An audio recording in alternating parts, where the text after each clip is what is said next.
ನಮಸ್ಕಾರ ವೀಕ್ಷಕರೇ, ನಾನು ಅಡ್ವೊಕೇಟ್ ಅನಿಲ್ ಬೆಂಗಳೂರು. ನಮ್ಮ ಲೈಫ್ ಅನ್ನೋದು ಒಂದು ಸ್ಟ್ರಗ್ಲಿಂಗ್ ಎಲ್ಲರಿಗೂ ಇದ್ದೇ ಇರುತ್ತೆ. ನಮ್ಮ ಲೈಫಲ್ಲಿ ಕಷ್ಟ ಸುಖನೂ ಇರುತ್ತೆ, ಹೂವು ಮುಳ್ಳು ಇರುತ್ತೆ, ಮತ್ತು ups and downs, success failure ಅನ್ನೋದು ಎಲ್ಲರಿಗೂ ಇದ್ದೇ ಇರುತ್ತೆ.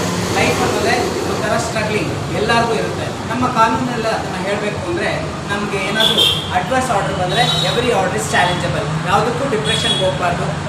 ಸೋಲು ಗೆಲುವನ್ನ ಬ್ಯಾಲೆನ್ಸಿಗಾಗಿ ತೊಗೊಂಡು ಹೆಲ್ತ್ನ ಕಾಮನ್ ತೊಗೊಂಡು ಬ್ಯಾಲೆನ್ಸಿಂಗ್ ಇಟ್ಕೊಂಡ್ರೆ ನಮ್ಮ ಲೈಫ್ ನಾರ್ಮಲ್ ಆಗಿ ಲೀಡ್ ಮಾಡ್ಬೋದು. ಸೊ ಅದಕ್ಕೋಸ್ಕರ ಈ ವಿಡಿಯೋದಲ್ಲಿ ಈ ಸಾಂಗು ವಿಜುವಲ್ ಎಫೆಕ್ಟ್ ಮತ್ತು ಸಾಂಗು ಡಿಸ್ಪ್ಲೇ ಆಗ್ತಾ ಇದೆ. ನೋಡಿ, ಕೇಳಿ, ಆನಂದಿಸಿ. Thank you all.